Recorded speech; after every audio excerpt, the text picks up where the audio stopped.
किसी भी परमाणु की जो बाह्यतम कक्षा है उसके अंदर जो इलेक्ट्रॉन रिवॉल्व करता है, तो वो जो इलेक्ट्रॉन रिवॉल्व कर रहा है वो उसकी कौन सी गति है? कक्षीय गति। कक्षीय गति से कौन सा आघूर्ण आता था? कक्षीय आघूर्ण, कक्षीय चुंबकीय आघूर्ण आता था। ठीक है, अजय पांचाल म्यूट करो, म्यूट कर लो अपना। तो कक्षीय गति से क्या आता था? कक्षीय चुंबकीय आघूर्ण आता था। जो कक्षीय चुंबकीय आघूर्ण था उसी पर बेस्ड था इनका चुंबकीय आघूर्ण, कुल चुंबकीय आघूर्ण। ऐसे ही थी अक्षीय गति। अक्षीय गति के बारे में हमने पढ़ा। अक्षीय गति क्या होती थी? जो केंद्र बिंदु है वो अक्ष है उस परमाणु की, तो वहां से जो इलेक्ट्रॉन है वो वामावर्त और दक्षिणावर्त दिशा में क्या करे? घूर्णन करे, चक्रण करे। तो वो गति कौन सी कहलाती थी? उसकी चक्रण गति या अक्षीय गति कहलाती थी। इससे जो उत्पन्न आघूर्ण था वो कौन सा आघूर्ण था? अक्षीय चुंबकीय आघूर्ण या चक्रण चुंबकीय आघूर्ण। तो जो कुल चुंबकीय आघूर्ण होता है वो किसका सदिश योग होता है? दोनों प्रकार के आघूर्णों का सदिश योग होता है। एक तो कक्षीय चुंबकीय आघूर्ण, एक चक्रण चुंबकीय आघूर्ण। दोनों प्रकार का जो योग करेंगे हम तो क्या आएगा? Mu total equal to mu L plus mu S. तो म्यू एल जो था वो जो डी 3D संक्रमण श्रेणी की हम जो बात कर रहे थे, तो 3D संक्रमण श्रेणी में जो म्यू एल है वो क्या हो जाता था? निरस्त हो जाता था। क्यों हो जाता था निरस्त? क्योंकि जो 3D के जो इलेक्ट्रॉन है वो कहाँ पाए जाते थे? बाह्यतम कक्षक में ही पाए जाते थे। जब आने वाले आक्रमणकारी लिगेंड उनसे इंटरेक्ट करते थे, तो इंटरेक्ट करने पर उन इलेक्ट्रॉनों की जो कक्षीय गति थी उसको क्या कर देते थे? वो नेग्लेक्ट कर देते थे, नगण्य कर देते थे। अतः जो कुल चुंबकीय आघूर्ण आता था वो किसका परिणाम होता था? कुल चुंबकीय आघूर्ण का परिणाम होता था। अतः म्यू टोटल बराबर क्या होता था? Mu S. और म्यू एस का जो सूत्र था वो क्या था? √n/n+2 Bohr magneton. एन क्या था? अयुग्मित इलेक्ट्रॉनों की संख्या। ये कल हमने पढ़ा था। इसके बाद में हमने बात की जो चुंबकीय प्रॉपर्टीज होती है वो 3 प्रकार की होती है। एक तो अनुचुंबकत्व, एक है प्रतिचुंबकत्व और एक होती है लोह चुंबकत्व। अनुचुंबकत्व का मतलब क्या था? जब किसी भी पदार्थ को बाह्य चुंबकीय क्षेत्र में रखा जाता है तो चुंबकीय बल रेखाओं को वो पदार्थ क्या करता है? अपनी तरफ आकर्षित करता है या अपने होकर गुजरने देता है। वो क्या कहलाते हैं? अनुचुंबकीय पदार्थ कहलाते हैं। और उनका यह गुण अनुचुंबकत्व कहलाता है। इनकी एक विशेषता होती है। विशेषता क्या थी? इनमें अयुग्मित इलेक्ट्रॉन पाए जाते हैं। ये बात हमने करी थी अनुचुंबकत्व की। फिर दूसरा था प्रतिचुंबकत्व या प्रतिचुंबकीय पदार्थ। वे पदार्थ जो जिनको बाह्य चुंबकीय क्षेत्र में जब रखा जाता है तो ये चुंबकीय बल रेखाओं को प्रतिकर्षित करते हैं, दूर हटाते हैं। ऐसे पदार्थ क्या कहलाते हैं? प्रतिचुंबकीय पदार्थ कहलाते हैं। और इनकी विशेषता है कि यहाँ पर अयुग्मित इलेक्ट्रॉन नहीं पाए जाते, सारे क्या पाए जाते हैं? युग्मित इलेक्ट्रॉन पाए जाते हैं। और उनका यह गुण क्या कहलाता है? प्रतिचुंबकत्व कहलाता है। और वे पदार्थ क्या कहलाते हैं? प्रतिचुंबकीय पदार्थ कहलाते हैं। इसके बाद थर्ड पढ़ा था हमने, लोह चुंबकीय पदार्थ क्या होते हैं? ऐसे पदार्थ जिनको बाह्य चुंबकीय क्षेत्र में रखा जाए तो रखे जाने पर वे चुंबकीय बल रेखाओं को अपनी ओर आकर्षित करें। यह अनुचुंबकत्व था। आकर्षित कर रहे हैं, कोई दिक्कत नहीं है। लेकिन जब हम बाह्य चुंबकीय क्षेत्र हटा देंगे, हटा देने के बाद भी उपरांत भी वे क्या करते रहे? लंबे समय तक चुंबकीय गुणों का प्रदर्शन करते रहे, वे क्या कहलाते हैं? लोह चुंबकीय पदार्थ कहलाते हैं। तो इनकी एक विशेषता और होती थी क्या? कि इनको जब न्यून ताप पर जब प्रबल चुंबकीय क्षेत्र प्रदान किया जाता है तो इनके इलेक्ट्रॉनों का चक्रण इस प्रकार का हो जाता है एक दूसरे के समानांतर दिखाई देते हैं। समानांतर का मतलब एक ही डायरेक्शन में, सारे इलेक्ट्रॉन एक ही डायरेक्शन में, या तो ऊपर ही ऊपर डायरेक्शन या नीचे ही नीचे डायरेक्शन। तो इस प्रकार का युग्मन क्या कहलाता है? समानांतर विनिमय युग्मन कहलाता है। ये किसकी विशेषता होती है? समानांतर विनिमय युग्मन। ये होती है विशेषता लोह चुंबकीय पदार्थों की। ये सब हम कल पढ़ चुके थे, चुंबकीय गुण कंप्लीट हो चुके थे। इसके बाद में हम आज नेक्स्ट टॉपिक पढ़ेंगे। कौन सा नंबर चलेगा? 6 नंबर है धात्विक गुण तथा गलनांक।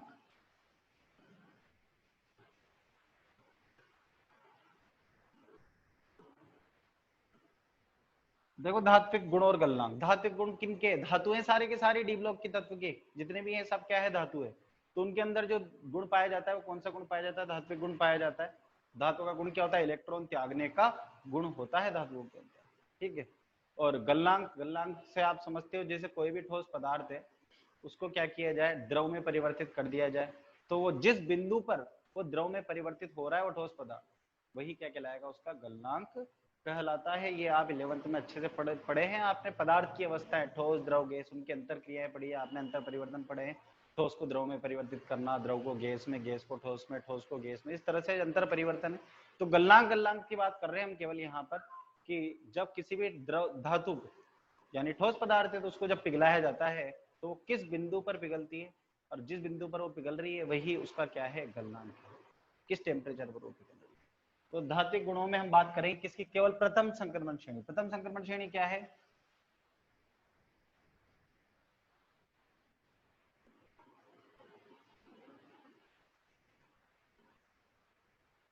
चलो ये है प्रथम संक्रमण श्रेणी 3D सीरीज, स्कैंडियम से लेकर के जिंक तक के एलिमेंट, 21 से लेकर के 30 तक के एलिमेंट, ठीक है।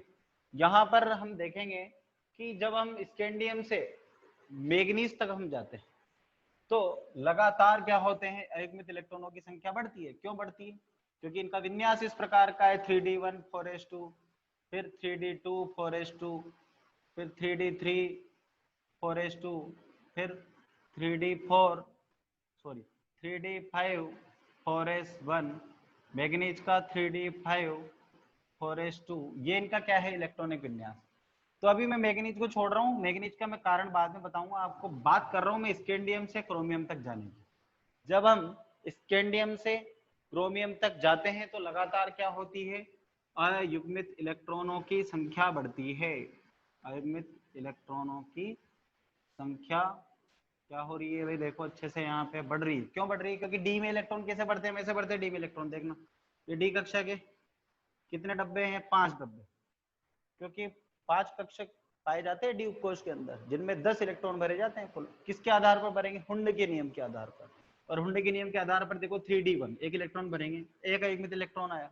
3D2 टाइटेनियम में 2 अयुग्मित इलेक्ट्रॉन आएंगे, वेनेडियम में 3 अयुग्मित इलेक्ट्रॉन आएंगे, क्रोमियम में कितने आएंगे, सीधे 5 अयुग्मित इलेक्ट्रॉन आएंगे। मैग्नीज पे भी 5 आते हैं, लेकिन उसकी बात बाद में करूंगा मैं, उसका कुछ अलग कारण है, उसको अपन बाद में लेंगे। केवल बात कहां से कहां तक कर रहे हैं अभी अपन, स्कैंडियम से लेकर के क्रोमियम तक।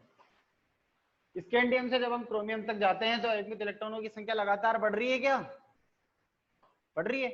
तो अयुग्मित इलेक्ट्रॉनों की संख्या बढ़ने के कारण इन तत्वों का क्या हो रहा है, धात्विक बंध के निर्माण में, धात्विक बंध निर्माण में योगदान भी बढ़ेगा। क्या, यानी जितने ज्यादा अयुग्मित इलेक्ट्रॉन होंगे वो उतनी ही जल्दी क्या करेंगे, रिएक्शन करेंगे। वे उतनी ही जल्दी क्या करेंगे, किसी दूसरे आने वाले लिगेंडों से क्या करेंगे, रिएक्शन करेंगे। आने वाले कोई भी स्पीशीज उससे क्या करेंगे, वो अभिक्रिया करेंगे। क्यों करेंगे, क्योंकि उनके पास क्या है, अयुग्मित इलेक्ट्रॉन, और अयुग्मित इलेक्ट्रॉन होगा तो उतनी ही जल्दी क्या करेगा, रिएक्शन करेगा, और उनसे उतना ही जल्दी जुड़ जाएगा।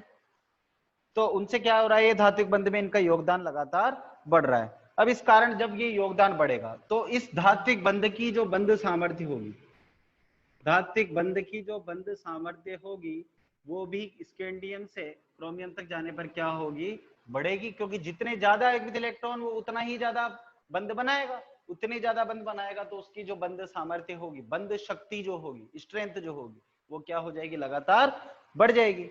अब लगातार बढ़ रही है उसकी बंध सामर्थ्य, तो अब इस बंध को हम क्या करना चाह रहे हैं, तोड़ना चाह रहे हैं। क्यों, क्योंकि गलनांक को पढ़ना है।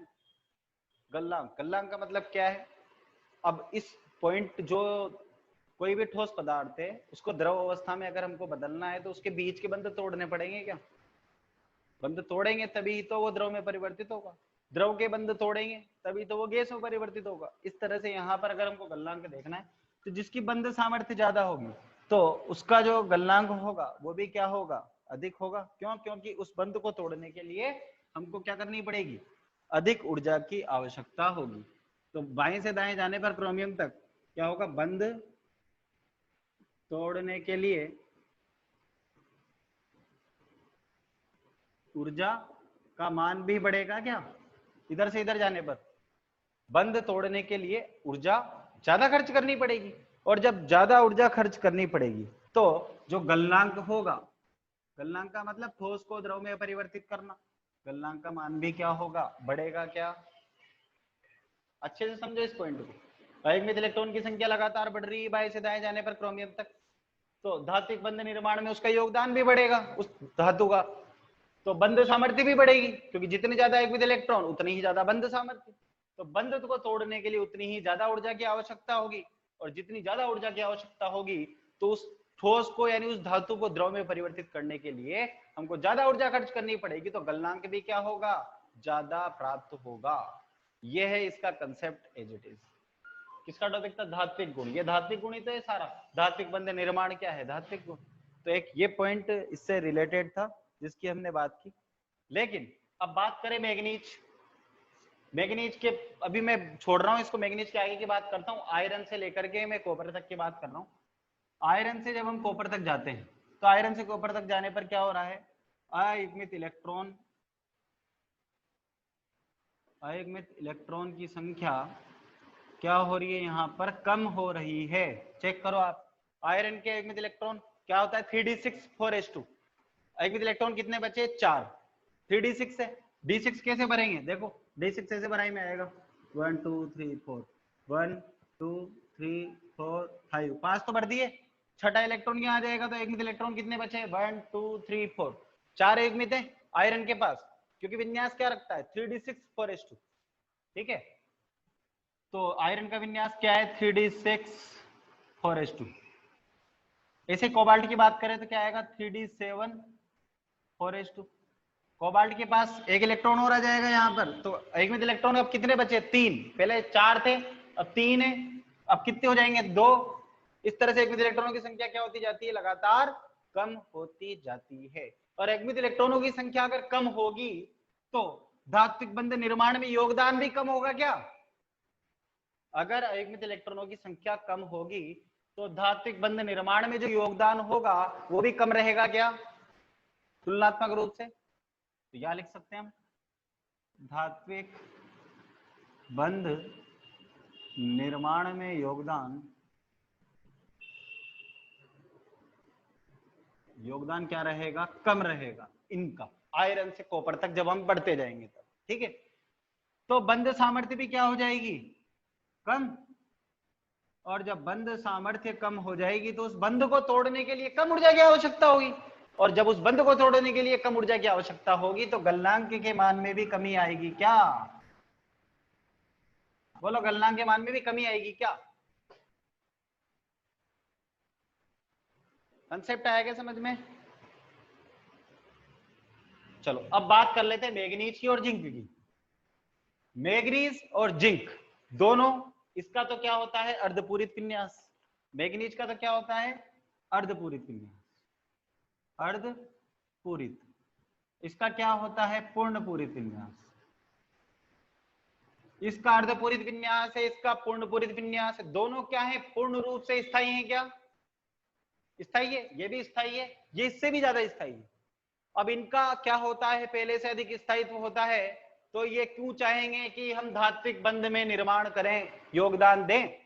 ये धात्विक बंध बनाने में सहायता करेंगे क्या, नहीं करना चाहेंगे। क्यों, क्योंकि ये पूर्ण रूप से क्या है, स्टेबल है, और जो स्टेबल हो जाते हैं वे रिएक्शन करने में हिचकिचाते हैं, वो रिएक्शन नहीं करना चाहते, वो किसी से भी रिएक्शन नहीं करना चाहते। जब वो रिएक्शन ही नहीं करना चाहेंगे तो उनके क्या हो जाएंगे, जब धात्विक बंध निर्माण में योगदान नहीं रहेगा तो बंध सामर्थ्य भी क्या होगी, कम होगी, और बंध सामर्थ्य कम होगी तो बंध तोड़ने के लिए ऊर्जा, अरे बंध ही नहीं बना रहा काहे की ऊर्जा, तो बंध तोड़ने के लिए ऊर्जा की भी आवश्यकता नहीं है, तो गलनांक क्या हो जाएंगे, कम हो जाएंगे क्या, बात आई क्या समझ में।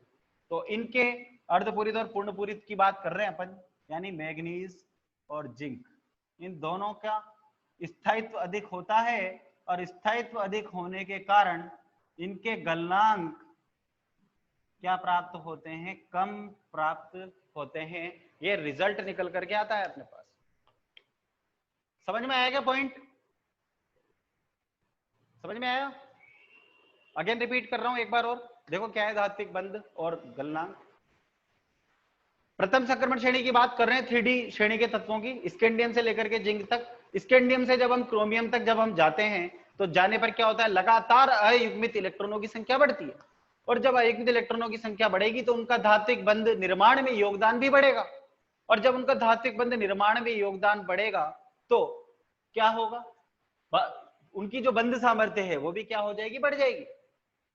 तो उस बंध सामर्थ्य बढ़ी तो बंध मजबूत हो रहा है, मजबूत हो रहा है तो उस बंध को तोड़ने के लिए ज्यादा ऊर्जा खर्च करनी पड़ेगी। ज्यादा ऊर्जा खर्च करने का मतलब क्या हो गया, उसका गलनांक बढ़ गया, यानी टेम्परेचर ज्यादा देना पड़ेगा उसके लिए हमको। इस वजह से हम कह सकते हैं कि इधर से यहां तक जाने पर क्या होता है, गलनांक के मान में वृद्धि होती है। बात करते हैं आयरन से कॉपर तक की, तो आयरन से कॉपर तक जब हम जाते हैं तो लगातार एकवित इलेक्ट्रॉनों की संख्या के मान में कमी आती है, और जब एकवित इलेक्ट्रॉनों की संख्या कम होगी तो धात्विक बंध निर्माण में योगदान कम होगा। योगदान कम होगा तो बंध सामर्थ्य कम होगी, बंध सामर्थ्य कम होगा तो उस बंध को तोड़ने के लिए कम ऊर्जा की आवश्यकता होगी, तो जब कम ऊर्जा चाहिए तो गलनांक के मान में कमी आएगी। और बात करें मैंगनीज की और जिंक की, इसका अर्धपूरित विन्यास, इसका पूर्ण पूरित विन्यास पहले से स्थायी है, बंध निर्माण में योगदान लेने की इच्छा नहीं है क्योंकि स्टेबल है। जब इच्छा ही नहीं है तो बंध जब बना ही नहीं रहा तो बंध सामर्थ्य भी कम हो गई, और बंध सामर्थ्य कम हो गई तो बंध तोड़ने के लिए ऊर्जा का मान भी कम आ गया, कम आ गया तो गलनांक भी क्या हो गए, कम प्राप्त हो गए। ये टॉपिक था आज का। इससे संबंधित अगर आपको नोट करना है तो नोट कर लें आप, क्योंकि कॉपी में इस तरह से मैंने डायग्रामेटिकली नहीं समझा रखा है, नोट्स में केवल थ्योरी लिखी हुई है डायरेक्ट, ये बोर्ड पे समझा है। इसको चाहो तो आप स्क्रीनशॉट ले लें या फिर आप नोट कर लें कॉपी में।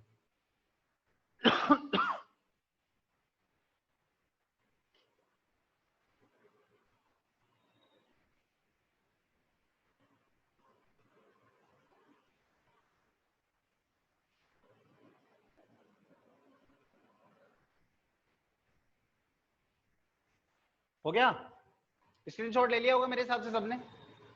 ठीक है, आगे बढ़ते हैं। नेक्स्ट टॉपिक है आपके पास 6 के बाद में 7।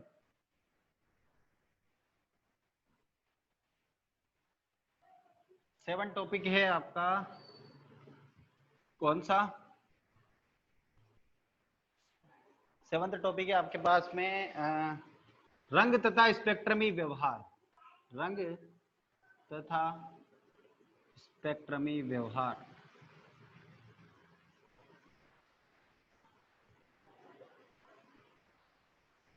देखो डी ब्लॉक के जो तत्व होते हैं, संक्रमण धातुएं जो हैं, वे रंग भी प्रदर्शित करती है और स्पेक्ट्रम्स का भी निर्माण करती है।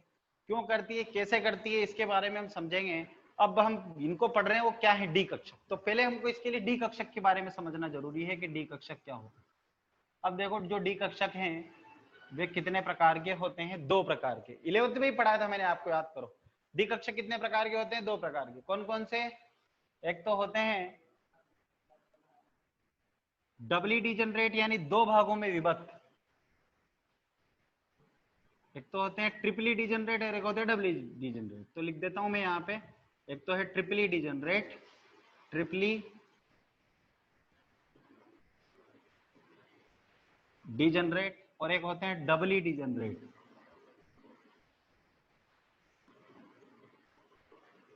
ट्रिपली डिजनरेट का मतलब क्या होता है, 3 भागों में विभक्त। ट्रिपली डिजनरेट का मतलब क्या होता है, 3 भागों में बटे हुए, जिनको इस तरह से लिख सकते हैं हम, ये 1 2 3, 3 भागों में हो गए क्या विभक्त, क्योंकि जो डी कक्षक होते हैं वो कितने होते हैं, 5 होते हैं टोटल। इस तरह से 1 2 3 4 5, 5 को हमने कितने भागों में बांट दिया, 2 भागों में बांट दिया। एक तो कौन से हैं, 3 भागों में विभक्त ट्रिपली डिजनरेट, जिसको क्या नाम दिया गया, T2G कक्षक। क्या नाम दिया गया, T2G कक्षक, क्योंकि 3 भागों में बट रहे थे, इसको नाम दे दिया गया T2G। ऐसे डबली डिजनरेट का मतलब क्या होता है, 2 भागों में विभक्त, 2 भागों में विभक्त, तो 2 भागों में बांट देंगे। अपने पास देखो 1 2 3 4 5, टोटल 5 थे, आ गए 5 टोटल, जिनको 2 टुकड़े कर दिए गए, एक तो T2G और एक EG। एक है EG कक्षक, ये EG कपड़े धोने वाली EG नहीं है, ठीक है। ये कौन सी है, ये EG कक्षक है। G का मतलब होता है जीरेड, ये सब आपके हायर लेवल की क्लासेज में आता है कि ये E क्या है, G क्या है, सब आगे की क्लासों से संबंधित है। अभी आपको केवल नाम याद रखने, ये T2G कक्षक और ये EG कक्षक। T2G का मतलब ट्रिपली डिजनरेट, EG का मतलब डबली डिजनरेट, यानी 2 भागों में विभक्त। अब इनकी पोजीशन की बात करेंगे, जब आपने 11th में पढ़ा था सभी एस पी डी एफ सभी की हमने पोजीशंस की बात की थी। एस कक्षक कहाँ पाए जाते हैं, गोलाकार होते हैं।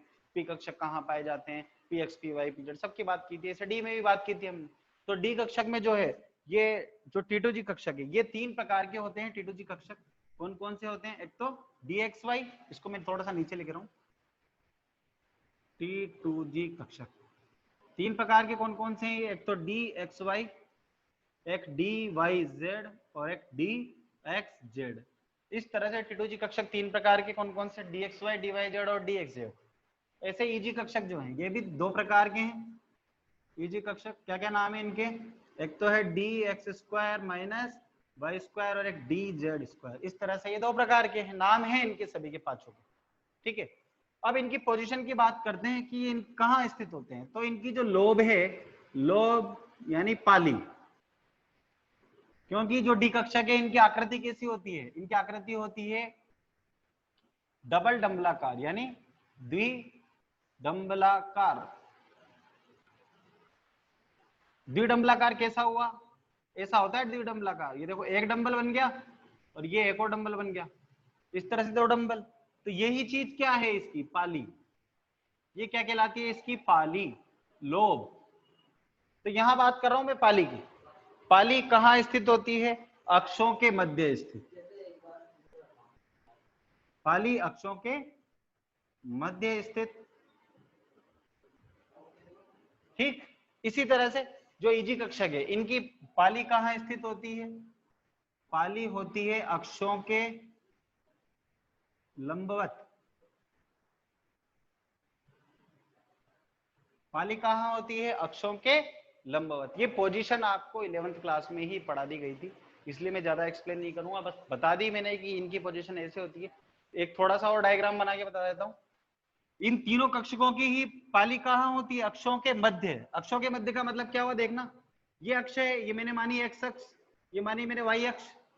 पाली जो आएगी, ये जो पाली है ये कहां स्थित है, अक्षों के मध्य। अक्षों के मध्य का मतलब इस तरह से होगी, ये एक कक्षक बन गया आपका पास, समझ गए क्या। अक्षों के मध्य का मतलब क्या होता है, इस तरह से अरेंज रहेगी ये पाली अक्षों के मध्य, यानी अक्षों के लंबवत नहीं होगी, अक्षों पर होकर के नहीं गुजरेगी, कहां जाएगी, अक्षों के मध्य। ऐसे कक्षक कौन है, dxy dyz और dxz। ऐसे कैसे बात करें इन दोनों की, तो कहा है पाली अक्षों के लंबवत, यानी इस तरह से।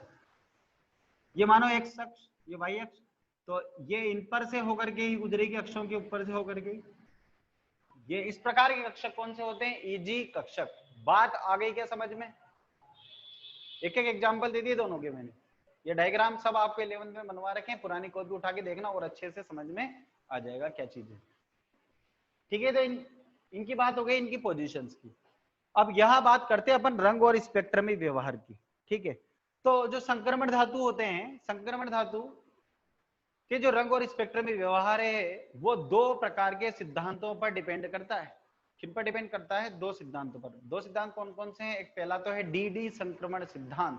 पहला सिद्धांत कौन सा है, डी डी संक्रमण सिद्धांत, और दूसरा सिद्धांत है आवेश स्थानांतरण सिद्धांत। दोनों सिद्धांत अपने से अलग अलग हैं, दोनों का एक दूसरे से कोई रिलेशन नहीं है। सबसे पहले तो ये कॉपी में नहीं बना हुआ हो तो आप इसको मेंशन करें, क्या स्क्रीनशॉट खींच लें इस चीज का जल्दी से।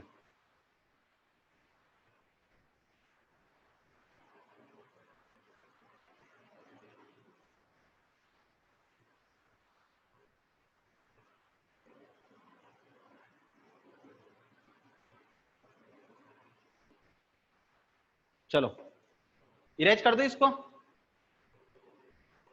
इरेज कर देता हूं, ठीक है।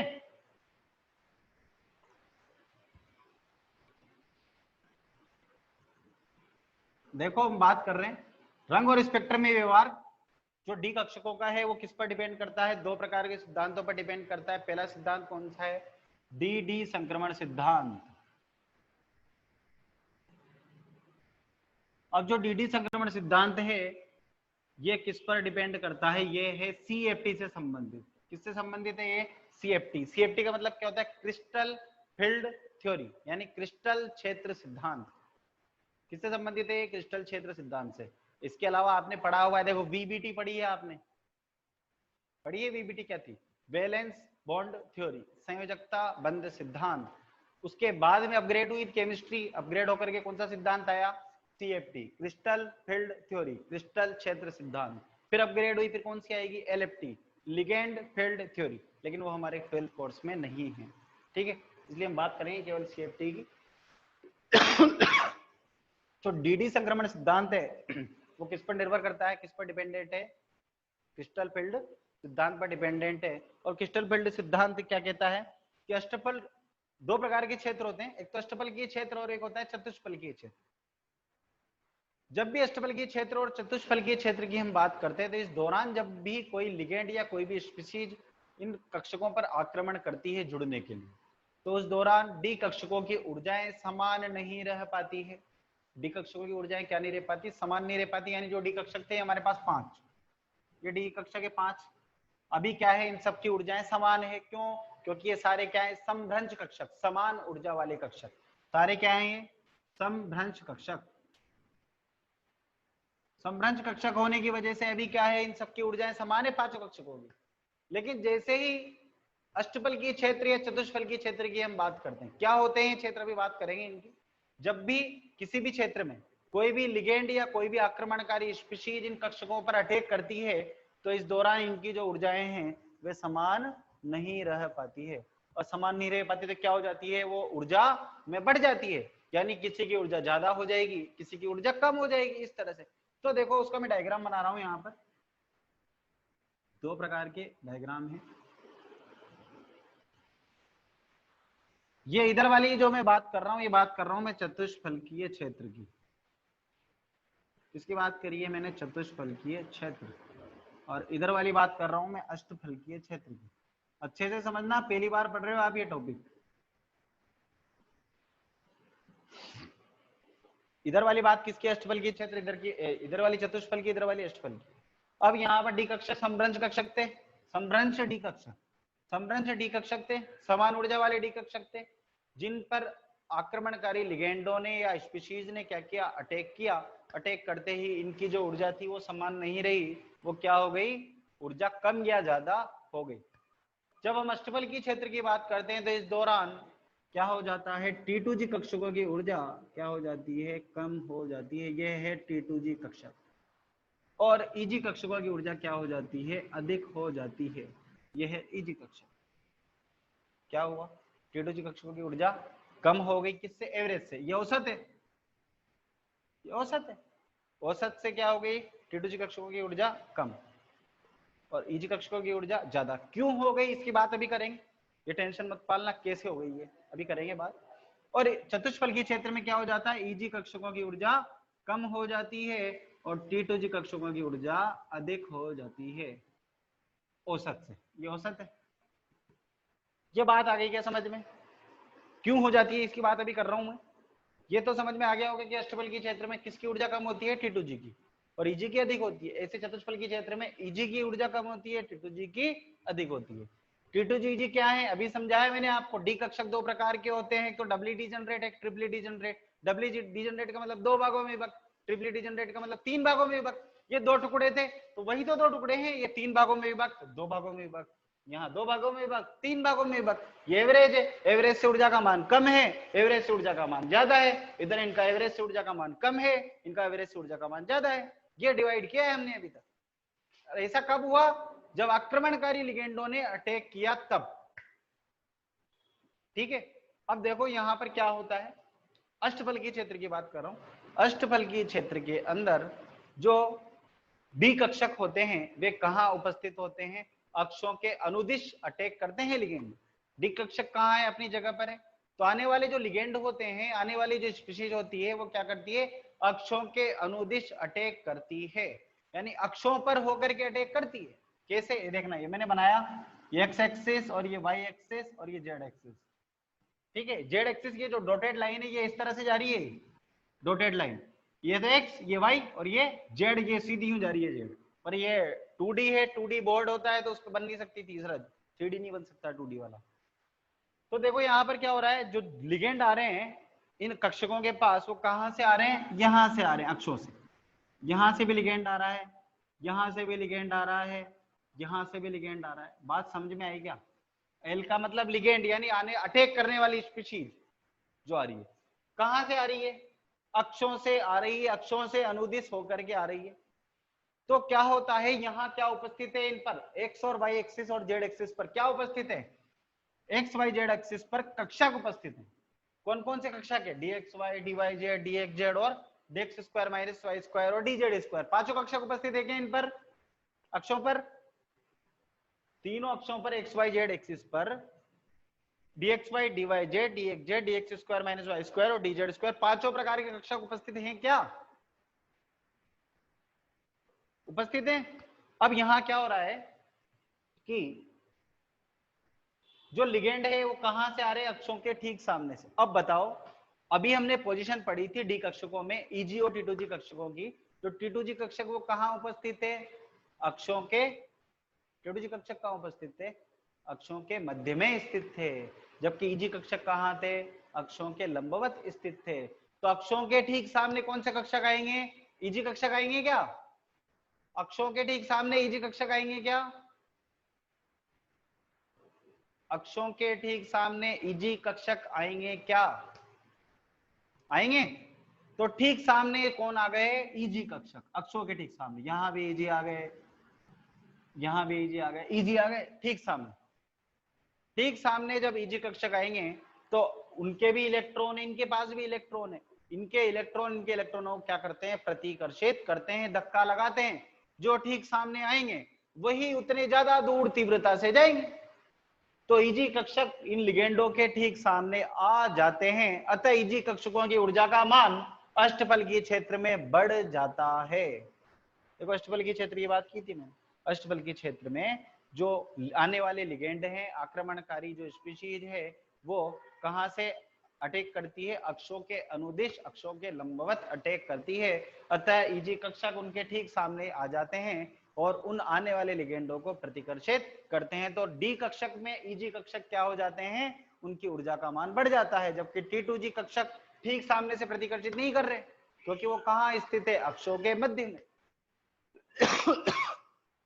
वो थोड़ा साइड से प्रतिकर्षित कर रहे हैं, अतः इनकी ऊर्जा का मान क्या रह जाता है? कम रह जाता है टी2जी का, और ईजी का मान क्या हो जाता है? बढ़ जाता है। ठीक है। अब बात करते हैं चतुष्फलकीय क्षेत्र की। चतुष्फलकीय क्षेत्र में क्या होता है? चतुष्फलकीय क्षेत्र में जो आने वाले लिगेंड हैं वो कहां से प्रतिकर्षित करते हैं? वे अक्षों के अनुदिश आक्रमण नहीं करते। वो कैसे करते हैं? अक्षों के मध्य से आक्रमण करते हैं। यानी इस तरह से बना रहा हूं मैं, देखना ये अक्ष, जो आने वाले लिगेंड होंगे वो कहां से आक्रमण करेंगे? यहां से आक्रमण करेंगे, यहां से आक्रमण करेंगे चतुष्फलकीय क्षेत्र। तो ठीक सामने कौन आएंगे? ठीक सामने कौन आएंगे? टी2जी कक्षक आएंगे। टी2जी कक्षक ठीक सामने आएंगे तो टी2जी कक्षकों की ऊर्जा क्या हो जाएगी? बढ़ जाएगी। अतः टी2जी कक्षकों की ऊर्जा चतुष्फलकीय क्षेत्र में बढ़ जाती है, जबकि ईजी कक्षकों की ऊर्जा चतुष्फलकीय क्षेत्र में कम हो जाती है। यहां तक समझ में आ गया हो तो आप एक बार इशारा कर दें। शिवम, अजय, अजय पांचाल नहीं आया क्या समझ में? अगेन रिपीट करता हूं, कितना टाइम बाकी है इस वीडियो में? 2 मिनट है, अभी रिपीट कर दूंगा, दोबारा देखो एक बार। एक बार डी कक्षकों की पोजीशन आपको समझ में आनी चाहिए। डी कक्षक क्या होते हैं? दोबारा रिपीट कर रहा हूं। डी कक्षक दो प्रकार के होते हैं, एक तो डबली डिजनरेट, एक ट्रिपली डिजनरेट। ट्रिपली डिजनरेट का मतलब टी2जी, डबली डिजनरेट का मतलब ईजी। जो टी2जी कक्षक है वो 3 प्रकार के हैं, ईजी कक्षक 2 प्रकार के हैं। टी2जी कक्षकों की पोजीशन क्या होती है? टी2जी कक्षकों की पोजीशन वो होती है अक्षों के मध्य में स्थित। ईजी कक्षकों की पोजीशन क्या होती है? अक्षों के अनुदिश यानी अक्षों के लंबवत। ठीक है, ये तो पोजीशन हो गई। अब बात, पोजीशन याद रखना, अभी पोजीशन काम आएगी इनकी। अब बात करते हैं कि डीडी संक्रमण सिद्धांत क्या है। डीडी संक्रमण सिद्धांत तो अभी हमने पढ़ा ही नहीं है। अभी तो हम क्या पढ़ रहे हैं? डी कक्षकों का बंटवारा कर रहे हैं अपन।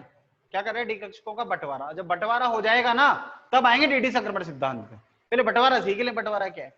अब यहाँ बात आ रही है समभ्रंश डी कक्षकों की। समभ्रंश डी कक्षक मतलब समान ऊर्जा वाले डी कक्षक ऐसे ही रहते हैं, लेकिन जैसे ही कोई भी आने वाली स्पीशीज आक्रमणकारी लिगेंड इन पर अटैक करता है तो अटैक करने पर इनकी जो समान ऊर्जा थी वो क्या हो जाती है? नष्ट हो जाती है, और उनकी ऊर्जा का क्या हो जाता है? बंटवारा हो जाता है। किस किस में बंटवारा हो जाता है?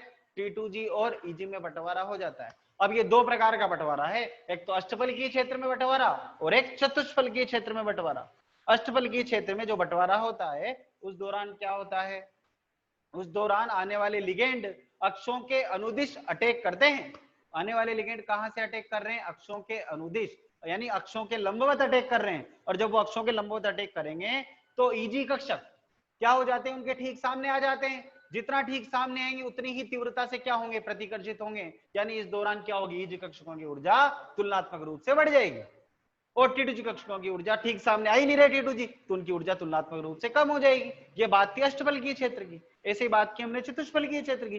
चतुष्फलकीय क्षेत्र में जो लिगेंड है वो अक्षों के मध्य से क्या करते हैं, अटैक करते हैं आने वाले लिगेंड, और जब मध्य से अटैक करेंगे तो ठीक सामने कौन आते हैं, T2G कक्षक। T2G कक्षक ठीक सामने से क्या करेंगे, प्रतिकर्षित करेंगे, तो T2G कक्षकों की ऊर्जा EG कक्षकों की तुलना में अधिक हो जाती है। और जब T2G कक्षकों की ऊर्जा अधिक हो जाएगी तो उसका डायग्राम हमने बनाया है यहाँ पे, EG की ऊर्जा कम, T2G की ऊर्जा ज्यादा।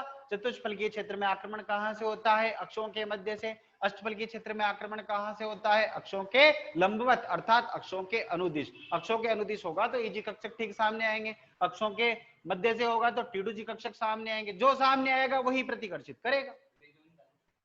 समझ में आ गया क्या अब यहां तक?